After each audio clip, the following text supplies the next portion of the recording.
Mahimanarva.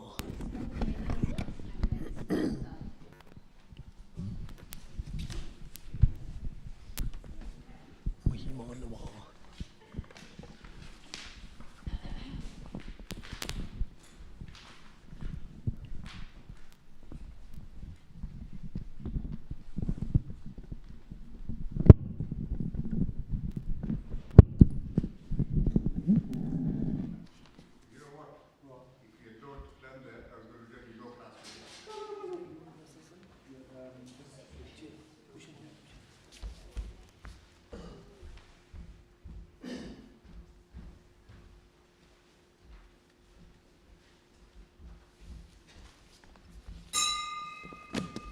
Hare Krishna. Now we will be having a lecture by His Grace Mahimanarva Prabhu. So sorry, we were doing Kirtan, so we had to stop. But later on, 7 o'clock, I believe, we will have again Gaur Aarti. So please join us for that. Yeah, thank you. You can wait and listen to the class, yeah, given by him. He has prepared, I think so, on topic. What is the topic today? Bhagavad Gita. So he's going to speak on a verse of Bhagavad Gita. He's got his laptop. He's just making some arrangements for you to see on the monitor. Hare Krishna.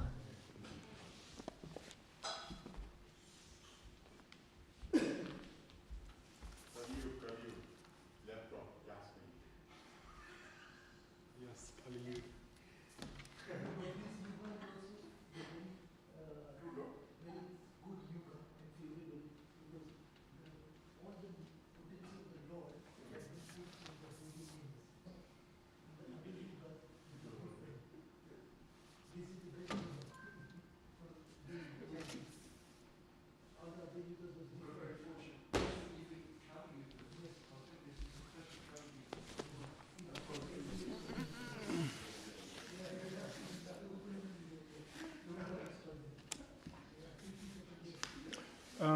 Prabhu, can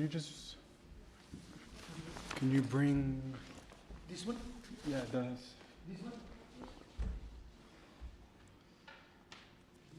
Yeah, Like this? This one? yeah, please, thank you. Is okay over here? Yeah, and then cartel, please. Kartal, yeah?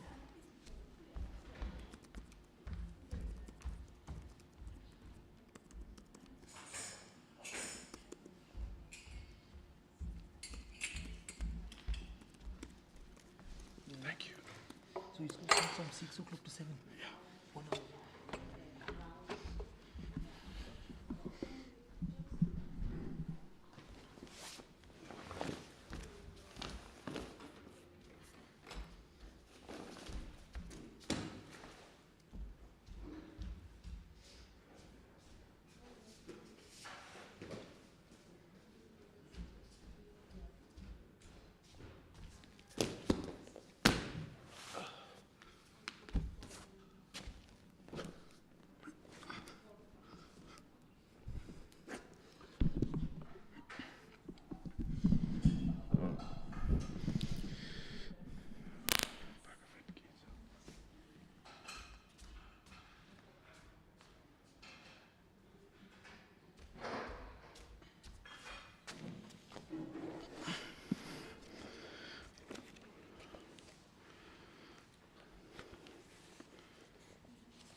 Jaya Radha Madhava Kunja Bihari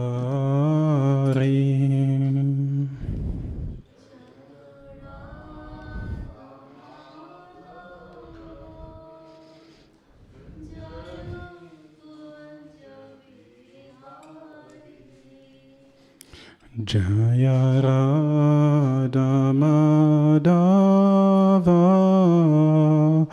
Jaya Kunja Bihari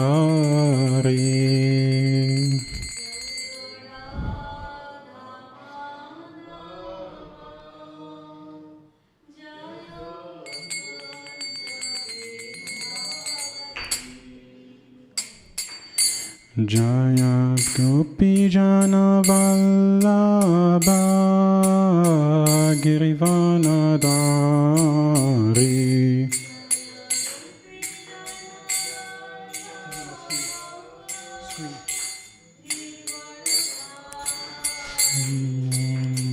Yashodanandana Braja Jana Ranjana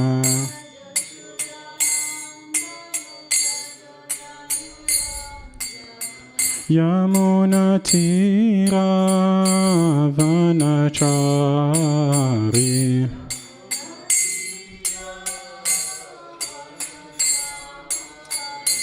Jaya Radha Madhava Kunja Bihari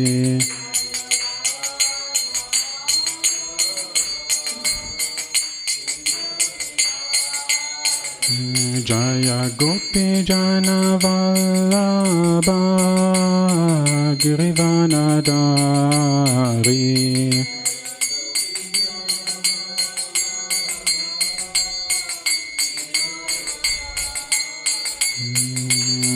Yashodanandana Braja Jana Ranjana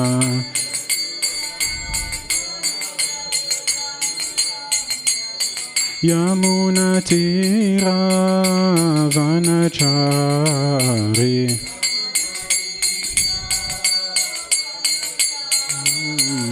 Jaya Radha Madhava Kunja Bihari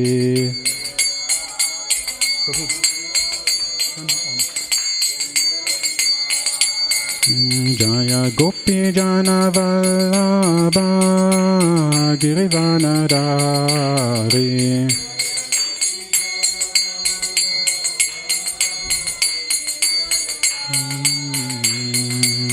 Yashodanandana Braja Jana Ranjana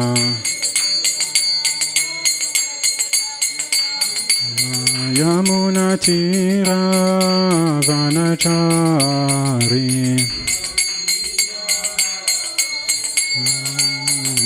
Hare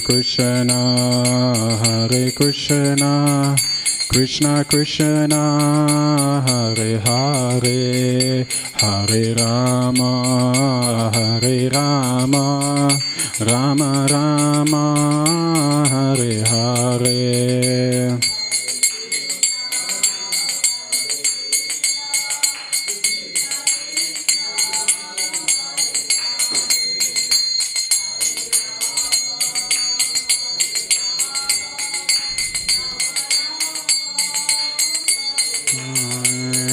Hare Krishna Krishna Krishna Hare Hare Hare Rama Rama Rama Hare Hare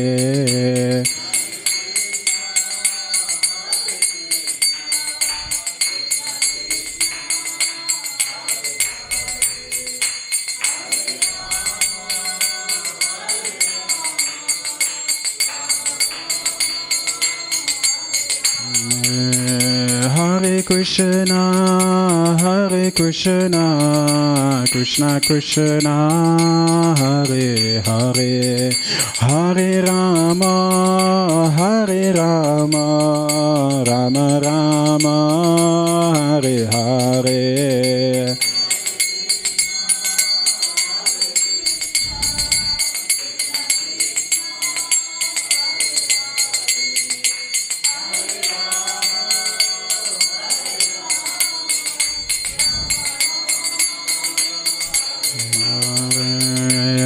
Hare Krishna Krishna Krishna Hare Hare Hare Ram Ram Hare Hare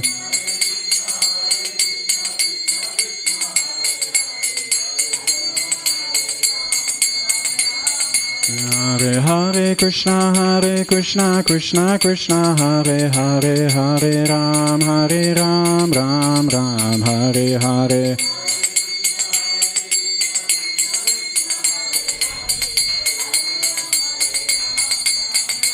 Hare Jaya Radha Gokula Nanda Radha Gokula Nanda Radha Gokula Nanda Shri Radhe.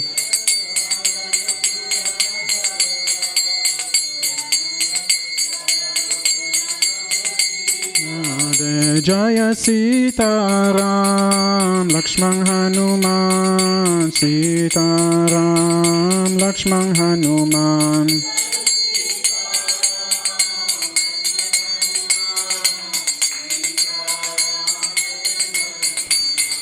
Jaya Gauranitai, Gauranitai, Gauranitai, Jaya Gauranitai.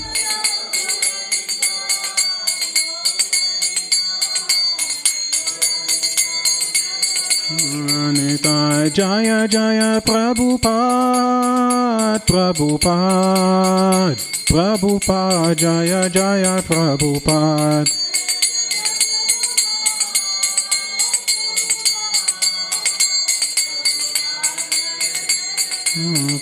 Nittai Gaura Hari Bol, Hari Bol, Hari Bol, Nittai Gaura Hari Bol.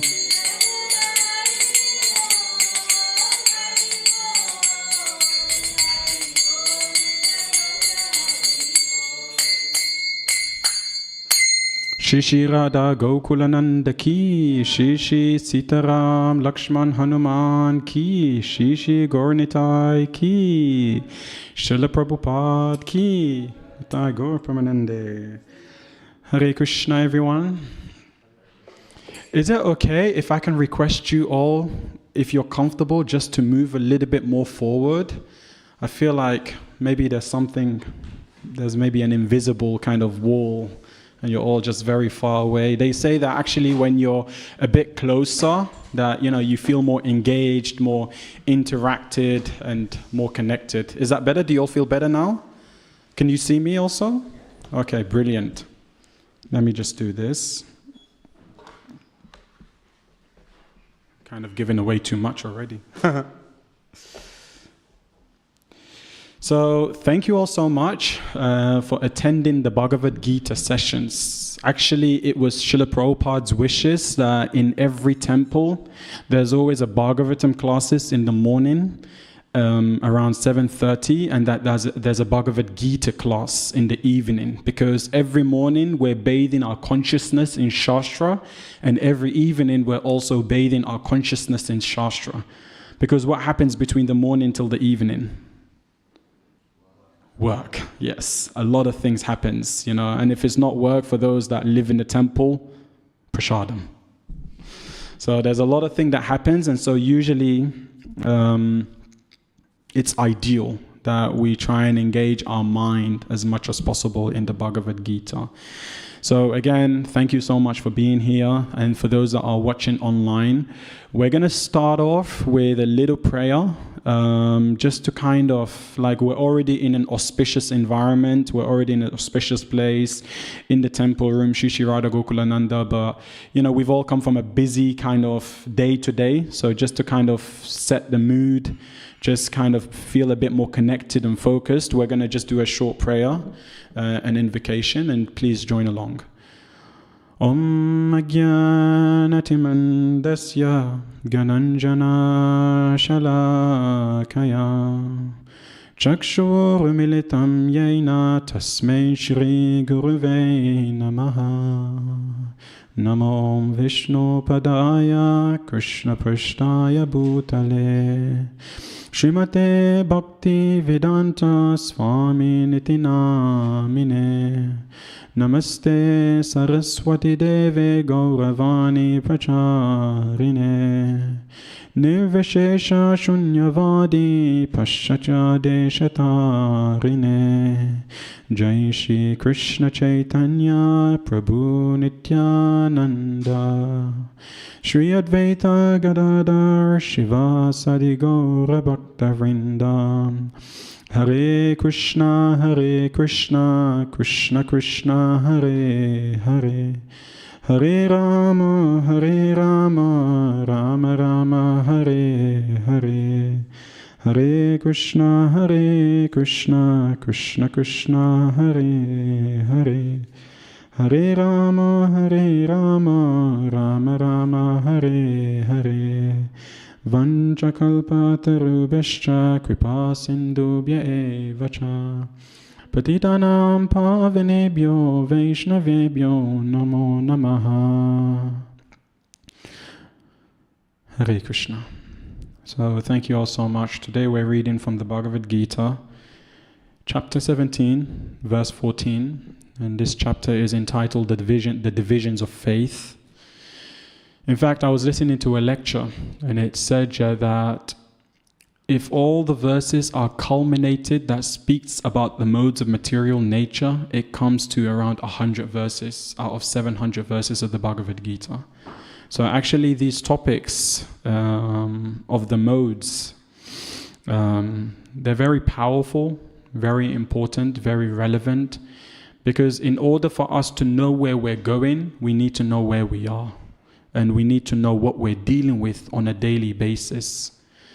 Chanting is important, hearing is important, reading is important, but unless if there's some level of awareness about the peculiar situation that we're in, then there's no sense of urgency. So therefore it's a very important chapter, very important topic, because it teaches us so much about our environment and what we need to do to be able to navigate in our Krishna consciousness. So thank you. Krishna. So just please, I'm going to read it in Sanskrit, and then after that, then there's the transliteration, and then there's the purport. Deva Vijaguru Pragya Pujanam Sochamarjavam Brahmacharyam Ahimsa Cha Shariram Tapa Uchyate. Deva Vijaguru Pragya Pujanam Sochamarjavam Brahmacharyam Ahimsa Cha Shariram Tapa Uchyate. Deva Vijaguru Pragya Pujanam Sochamarjavam Brahmacharyam Ahimsa Cha Shariram Tapa Uchyate. Does anyone want to have a go? Reading? I think it's not on the screen. But maybe the devotees. Chapter 17, verse 14. Otherwise.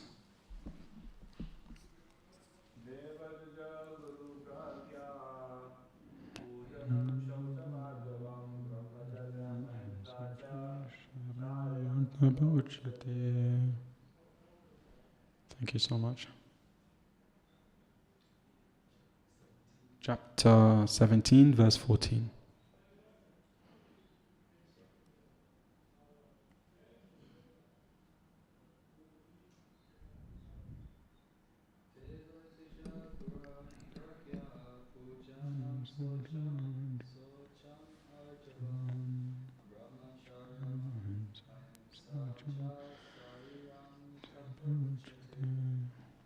Thank you.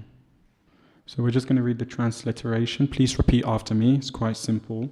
Deva, of the Supreme Lord. Vija, the Brahmanas. Guru, the spiritual master. Pragya, unworshipable personalities. Pujanam, worship. Socham, cleanliness. Arjavam, simplicity.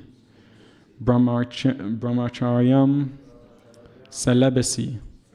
Ahimsa, non-violence.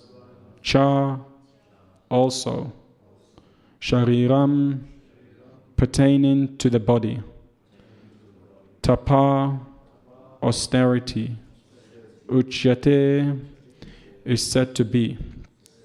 Translation by His Divine Grace, A.C. Bhaktivedanta Swami Srila Prabhupada Ki. Austerity of the body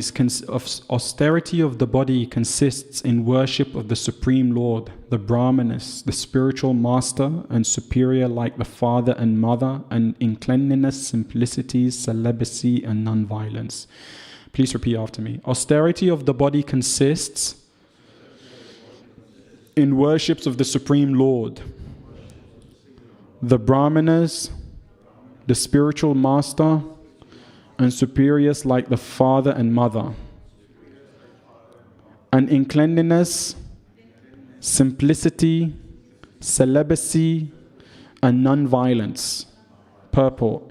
The Supreme Godhead here explains the different kind of austerity and penance. First, he explains the austerity and penances practiced by the body. One should offer or learn to offer respect to God or to the demigods, the perfect qualified brahmanas and the spiritual master and superiors like father and mother or any person who is conversant with Vedic knowledge. These should be given proper respect. One should practice cleansing oneself externally and internally, and he should learn to become simple in behavior. He should not do anything which is not sanctioned by the scriptural injunctions. He should not indulge in sex outside of married life, for sex is sanctioned in the scripture only in marriage, not otherwise. This is called celibacy. These are penances and austerities as far as the body is concerned. So, as I was meditating on this particular class, I thought, what can I talk about? And I thought one very important topic that I can talk about today is austerity. Because it is mentioned that in modern day civilization, often we're so absorbed and we're so focused on trying to attain happiness that we want it now. But in the Bhagavad Gita, it says that what is poisonous in the beginning can be nectar in the end, and what is nectar in the beginning can be poisonous in the end. So therefore, when we actually think about our modern day society, there are so many self-help development books. There's so many books that teaches you about process. There's so many books that teaches you about how to be successful, how to be happy, how to pursue your goals. But often what it is that these books teaches you process, but it doesn't teach you purpose. It teaches you how to do things, but it doesn't teach you why you're doing things. It teaches you how to pursue things, but it doesn't teach you who you are. So therefore, what it is that although there are so many different variety of books that one can study, Prabhupada is specifically saying here that whatever we should do it according to injunction with Shastra, with scripture, because scripture is in relation to what Krishna is saying. And so therefore, although there are so many books, it is said that nowadays we're drowning in information seeking for wisdom. And that wisdom ultimately is rooted from the Bhagavad Gita.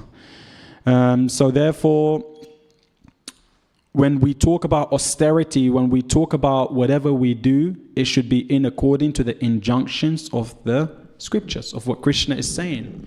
Because who else actually wants what's best for us than Krishna? It's said that nowadays we're looking for the right thing, but we're looking for it in the wrong places because we have the wrong information. And, yesterday as I was listening to the Bhagavad Gita class, there was one beautiful verse that was actually mentioned, which is chapter 16, verse 13 to 15. The demoniac persons think, I have gained so much wealth today, and I shall now fulfill this desire of mine. This is mine, and tomorrow I shall have even more. The enemy has been destroyed by me, and I shall destroy the others too. I am like God himself. I am the enjoyer. I am perfect. I am powerful, and I am happy. I am wealthy, and I have highly placed relatives. Who else is equal to me? I shall perform sacrifices to the celestial gods. I shall give alms. I shall rejoice. In this way, they are deluded by ignorance. So this is what it is that they say that as endless as our desires are, so does our suffering become endless. You see that nowadays we have this concept called the arrival fallacy. That what it is that we're constantly in the pursuit to achieve more things, new things. We want to do more things, but in the process of it, what we're actually doing is that we're also feeding into our selfishness. We're feeding into our greediness. We're feeding into our demoniac nature and our demoniac propensity. So therefore, the Bhagavad Gita is so beautiful because the Bhagavad Gita is actually giving us what practices that we should have in our life that can help us to come closer to Krishna. So therefore, what it is that these two things are really important. These two things are really relevant. And the reason why it's so relevant is because one thing that we can understand is that whether we're reading self-development books or whether we're reading the Bhagavad Gita, whatever we're reading, whatever we're absorbed in, it leaves a certain impression on our consciousness. There's a saying that what it is that in our spiritual life, we have to be careful of what we hear. Because what we hear influences what we feel. What we feel influences what we do. What we do influences our habit. Our habit then influences our character. And our character influences our destiny. So therefore, it's so important to be conscious. It's so important. Srila Prabhupada often emphasizes and mentions that actually these are called the principles of freedom. They're not actually called the principles of prison. By doing this, then we can actually develop the right impression. And by developing the right impression, then we can also develop the right inclination. That means the propensity to want to do more Krishna consciousness activity. The problem is that the reason why we often struggle with temptations, the reason why we often struggle that, let's say we're in our devotional path, in our spiritual path, but we struggle so much with temptations is because we have to ask, what are our values? What is the impression that I have?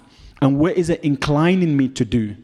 Because whatever we feel inclined to do, then that actually influences the implementation and the intention. So this whole process, actually this particular verse, when I read it, it requires a certain level of reflection. It requires a certain level of self-evaluation. It requires introspection. And redefining what our values is in Krishna consciousness.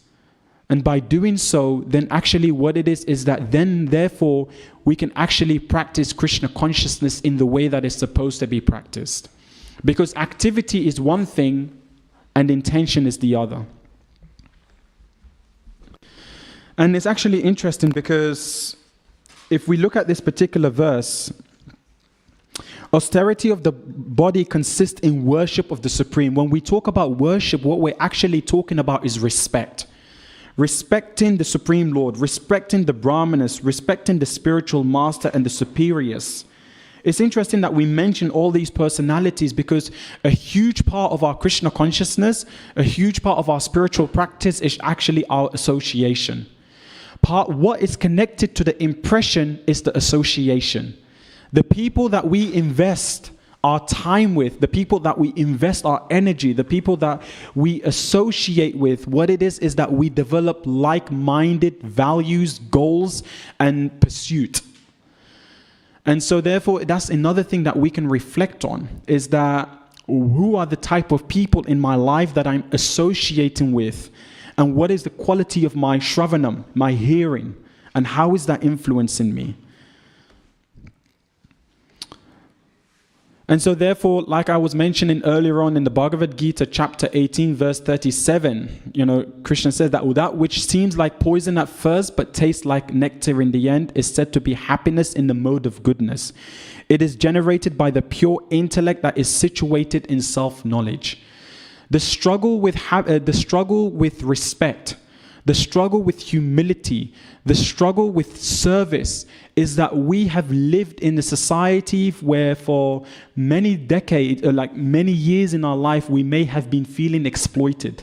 We may have been feeling disrespected. We may have been feeling that every time that we have put ourselves forward, we haven't experienced that reciprocation. So there's that level of challenge. That challenge of respecting, that challenge of service, that challenge of trying to genuinely put our heart into our practice. But here, what it is saying is that actually, even though it may be difficult in the beginning, if we actually abide by this process, if we follow this process, if we really invest in this process, then later on it becomes easier.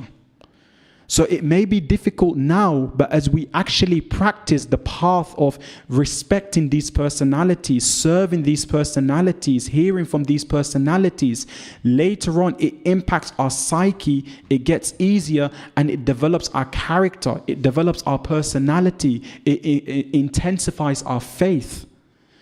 And in that way, what it is that we become more and more convinced. So it's a process that we have to engage in. If we don't engage in the process, then it's very difficult to actually be more convinced and develop that conviction and that determination that we're yearning and that we're seeking for. And so therefore, in the Bhagavatam, Canto 1 of chapter 6, verse 37, it is said that every living being is anxious for full freedom because that is his transcendental nature. So our transcendental nature is that we want to be free because it's the nature of the soul. And this freedom is obtained only through the transcendental service of the Lord. It is developed through regulation. It is developed through respect. It is developed through serving. Illusioned by the external energy, everyone thinks that he is free. So this is the problem. The problem why we often struggle to fully be able to engage in devotional service is because we have our conception of believing what it means to be free. We want to be free, but we don't actually realize, just like someone that wants to express themselves, but the way to express themselves is like, let's say that someone wants to actually, fully express themselves in music. But you have to learn. You have to learn what the chord is. You have to learn what the keynote is. You have to practice. You have to be disciplined. You have to be trained. It takes time. It takes patience. But as soon as you kind of get in the hang of doing that, then later on you can be expressive. So the thing with freedom is we want to be free, but we don't know what it means to be free. And therefore, Srila Prabhupada has given us like a sadhana. He has given us a spiritual practice. He has given us a process. And part of that process is also to respect these personalities. And by doing so, then we can truly and really understand what is freedom. Everyone thinks that he is free, but actually he is bound by the laws of nature. And so the problem is that the moment that we neglect Shastra, the moment that we neglect the process, then what it is that we get bounded by ropes. We get entangled into the modes of guna, of energy, passion, ignorance, and goodness. And so therefore it's so important that we apply ourselves to this process. Am I making sense so far? Okay. And so therefore, this is such a basic thing. How do we do that? This is a very basic thing. The way that we do that is that actually, part of that is that we have to understand our identity. Part of that is that the Bhagavad Gita gives us a 5-topic. And if we can understand these 5 topics properly, if we can understand these 5 topics in its right context, then we can understand what the purpose of our life is. Then we can understand the purpose of what our existence is. And so therefore, part of this 5 different topics is first understanding who we are. That we're a spiritual being having a physical experience of life. Because if we can understand who we are, then we understand what we need to do and what the purpose of this life is. But the problem is that because we haven't completely comprehended who we are, so therefore we see everything in relation to the body rather than in relation to the spirit. We have 2 lenses, the spiritual lenses and the material lenses. The other thing is that, understanding is the prakriti. That we live in this world, we're a spiritual being, we live in this world, and that we're influenced by different material energy. Each one of us. Shri Radha Gokulananda ki, Shri Sitaram Lakshman Hanuman ki, Shri Gaurnitai ki. So we're a spiritual being, we live in this world where we're influenced by different energy that impacts our decisions, our choices, the way we think, the way we behave in our relationship, in our spiritual life, in our relation with Krishna. So by understanding this, then we can understand how to actually navigate through those modes. And navigating through those modes means that what type of activities are we engaged in? How are we utilizing our time? And what is the purpose of this life, which is to connect with Krishna, to develop a relationship with Krishna. So therefore, the Bhagavad Gita is so beautiful. How many of you have the Bhagavad Gita at home? How many of you read the Bhagavad Gita?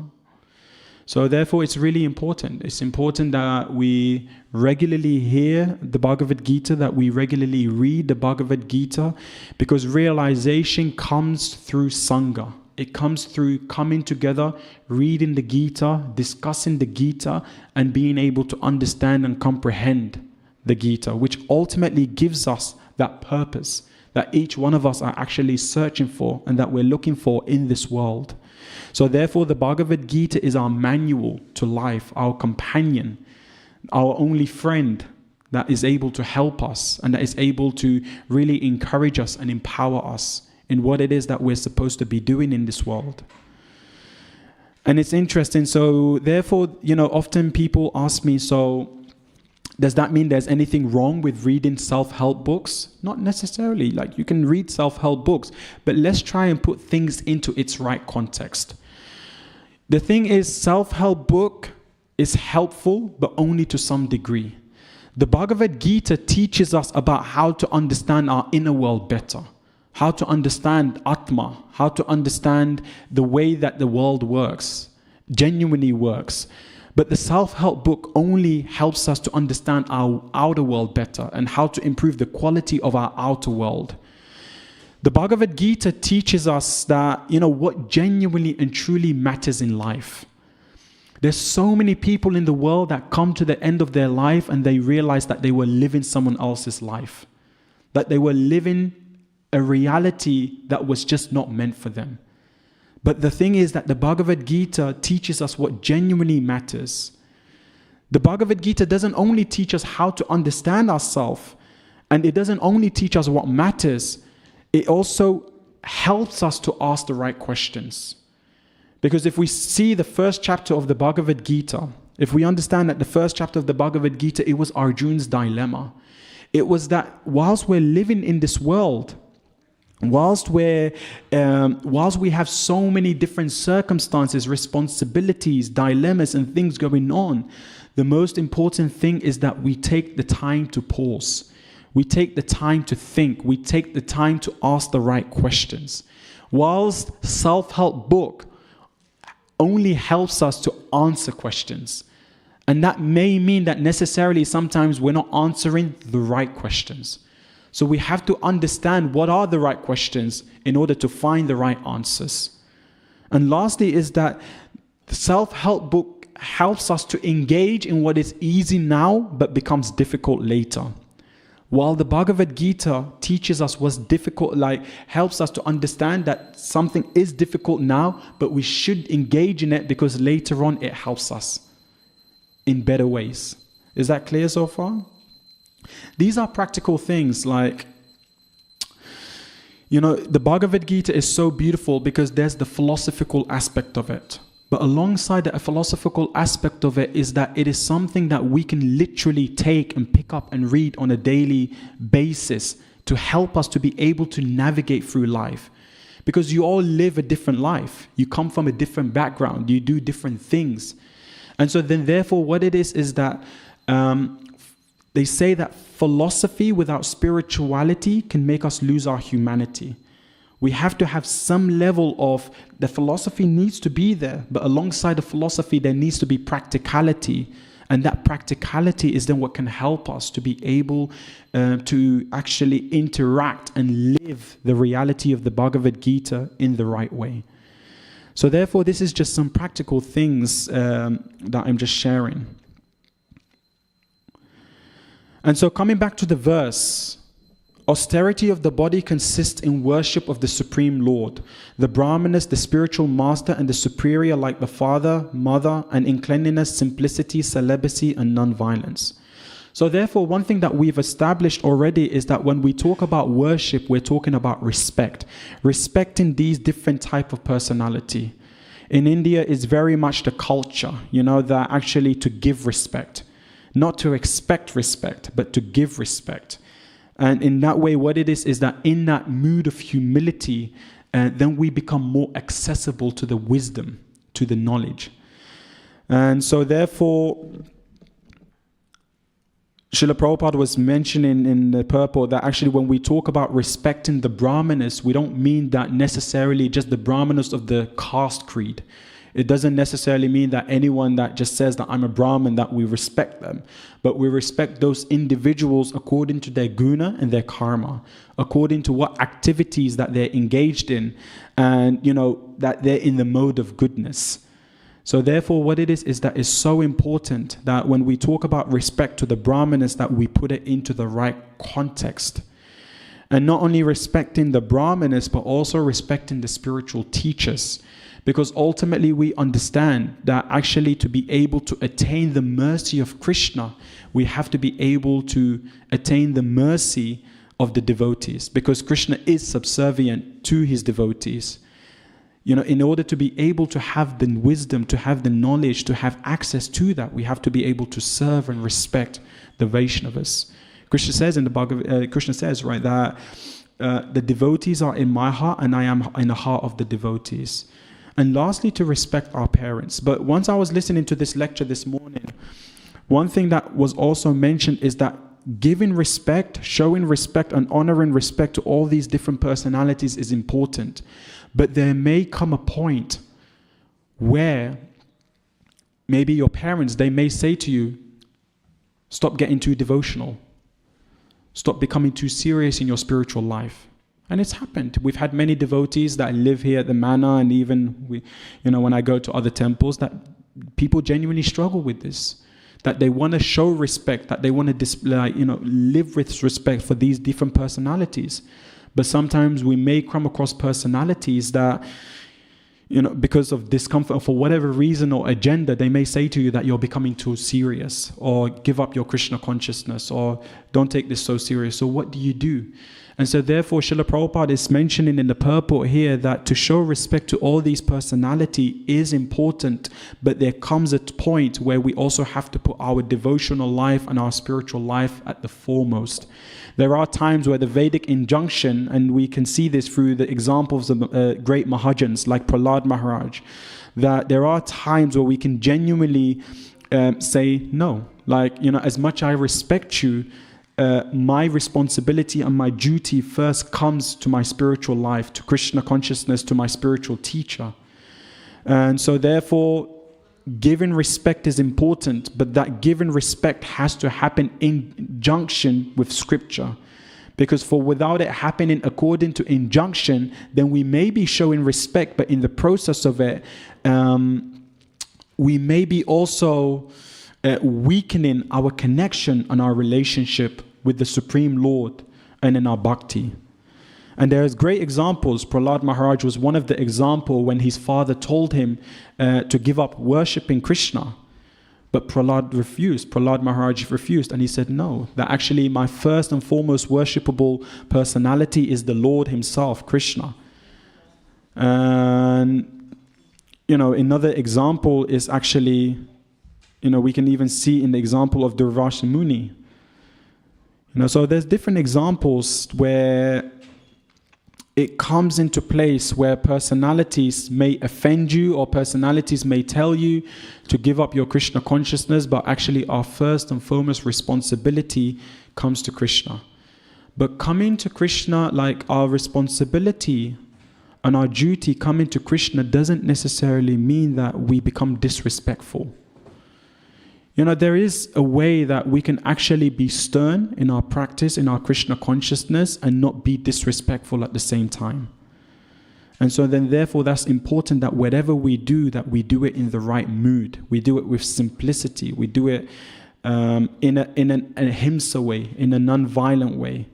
So therefore in the Chaitanya Charitamrita it says, if one is infested with the 10 offenses in the chanting of the Hare Krishna Maha Mantra, Despite his endeavor to chant the holy name for many births, he will not get the love of Godhead. That is the ultimate goals of this chanting.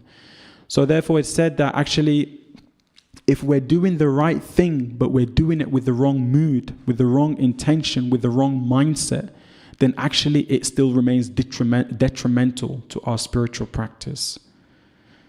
So therefore what it is that as much as it is important that we respect these personalities, if there comes a boundary, if there comes a point, a time where we're becoming distracted in our spiritual practice, then we can respectfully disagree, we can respectfully dispute, we can respectfully say no and stick to our principle of Krishna consciousness or spiritual practice. So therefore, just to kind of share a little bit of more practicality, what does austerity of the body mean? You know, one beautiful verse that came to my mind is from the Shikshastakam. Chetor darpana marjanam bhava mahadavagni nirvapanam. This is a very beautiful verse by Sri Chaitanya Mahaprabhu himself. And in this verse, it actually explains how the jiva were accumulating so many dust. And actually, through the process of bhakti, through the process of chanting, of hearing the holy name, then we can actually purify our heart from these dust. And what are these dust? These dust are things that we accumulate through the day, through the month, through the year, through different activities that may not be favorable to Krishna consciousness that we culminate. And then that impacts our relationship with Krishna. So when we talk about austerity of the body, you see in the Bhagavad Gita, it gives us a whole process. It gives us, as I was mentioning earlier on, it gives us different examples of gunas, that there is a mode of goodness, mode of passion, and mode of ignorance. And that what it is that it also gives us an example of this, like the type of food that we should be eating, you know, the quality of our rest, what time we should rest, what time we should wake up, our quality of association. And so therefore what it is that when we engage with the right energy, then we're able to become free from the rope that is entangling us into this material world. But when we get stuck in the mode of passion, when we get stuck in the mode of ignorance, then what it is that we remain entangled. So therefore some practical things that we can take with us is that the mode of goodness means and austerity of the body means that what is the time that we're resting? How regulated is our rest? You know, and like, yes, sometimes there's those days off here where you may get busy and you may sleep late, but at least to the best of our degree, we should try and have some regulation when it comes to our rest. Because early rest means early rise, and it means that you're in a mode of goodness. It means that you have more of a clear focus. And that means that whenever you're chanting, whatever activity that you're engaged in, you can truly and really do it in a beautiful way. In a way that you genuinely feel like you're focused and you're connected to Krishna rather than distracted and dispersed, that your thoughts are all over the place. Because what it is that when your thoughts and focus is all over the place, then what happens is that in the process of it, you may actually take regrettable actions. You may make the wrong choices, the wrong decisions. And sometimes that's why people say, I've woken up on the wrong side of the bed. Because they've woken up too late. They've woken up in the mode of passion. The other thing is like resting early, sufficient rest, posture. Another thing is you're eating. Part of austerity of the body is that you may look at something and it may look delicious, it may look tasty, it may look amazing, but is it actually conducive for you? Is it genuinely in the mode of goodness? Or is it in the mode of passion? Is it in the mode of ignorance? Is it having a side effect, a detrimental impact on your body that doesn't enable you to be able to focus on Krishna properly? That doesn't enable you to be able to focus on your activity properly? Another thing is, often we focus so much on our inner world, but what about our outer world? So mode of goodness also means what type of environment are you surrounding yourself in? Like right now, you're all in the temple, you're hearing Hari Katha. Soon there's going to be a darshan, that you're taking darshan of Shishi Radha Gokulananda, that you're honoring Prasadam. So your environment also has a huge impact and role in how you feel and your relationship to Krishna to some degree. It does, because if your environment is having a detrimental impact on you, then it becomes more difficult, you become more clouded.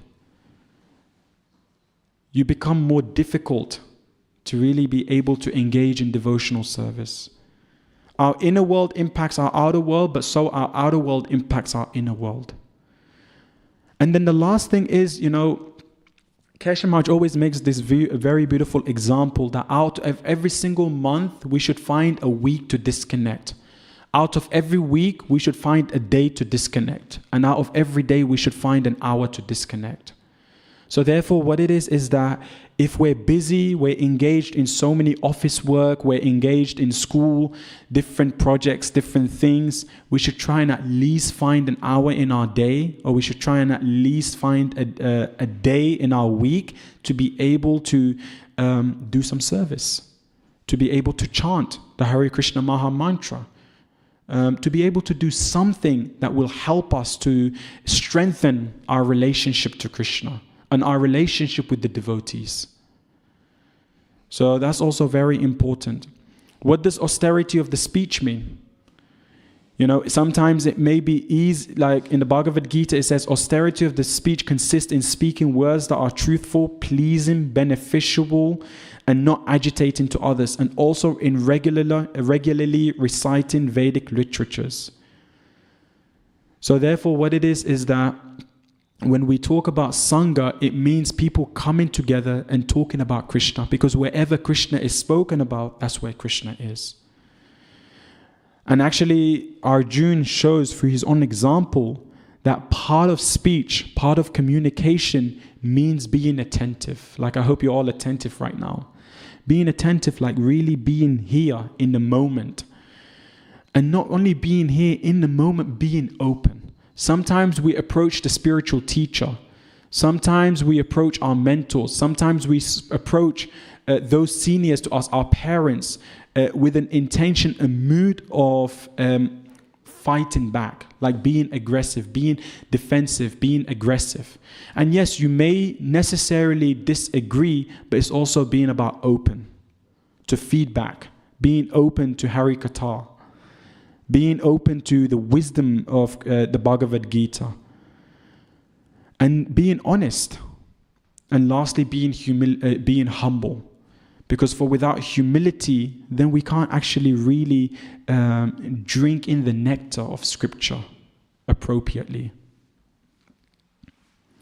And when we talk about austerity of celibacy, what it is that the Bhagavad Gita doesn't protest against sex life.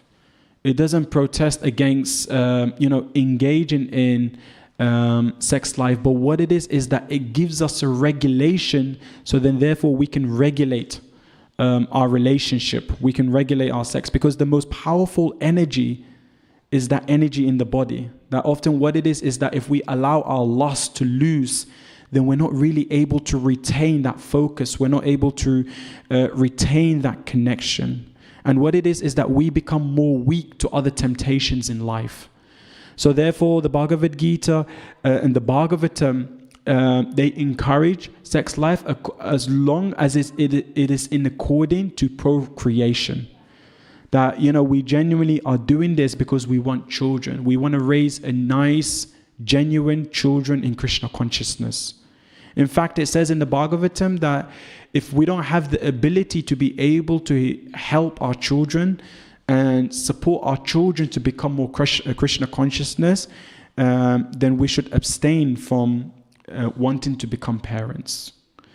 So therefore, it's really important that when we talk about austerity of the celibacy, what we're talking about is engaging in sex as long as it is for the purpose of procreation. We have only 5 more minutes, and there was actually quite a few more things that I wanted to mention.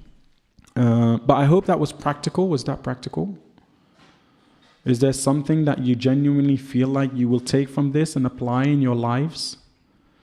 Okay. Does anyone have any question now?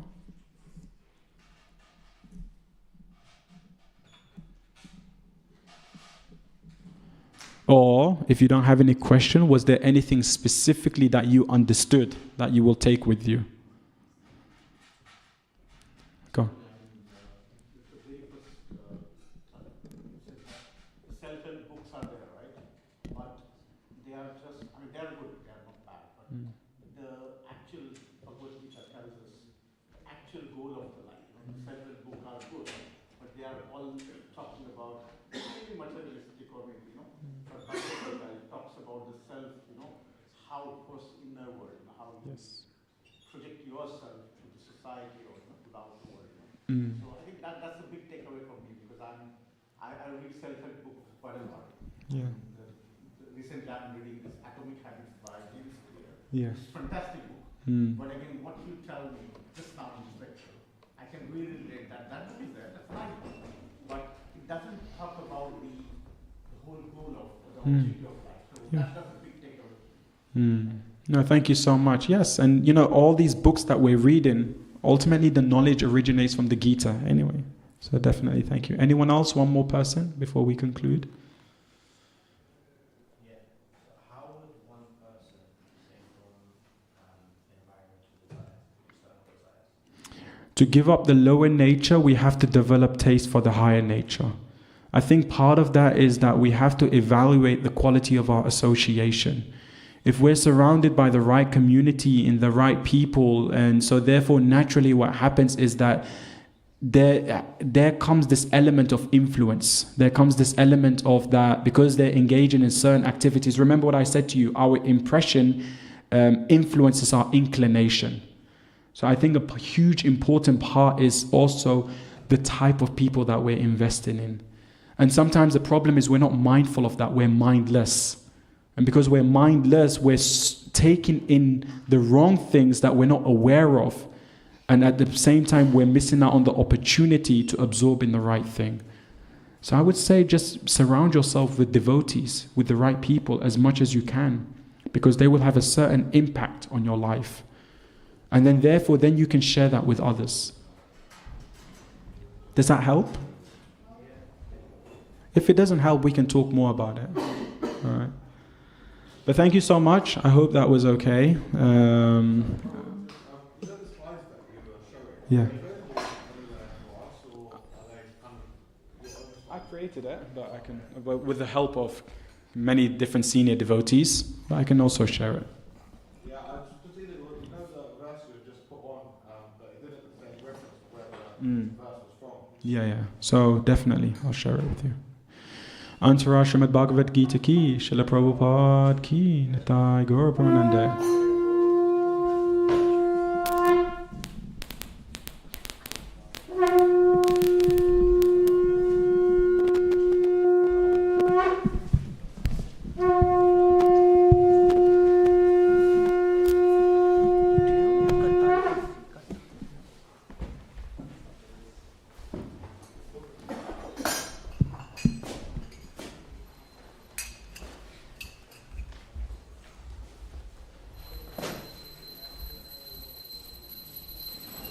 Shri Shri Radha Gokulanand की जय, श्री श्री सीताराम लक्ष्मण हनुमान की, श्री श्री गौर निताय की जय। की बजया जया गौरा चंदे, आरती को शोभा जय।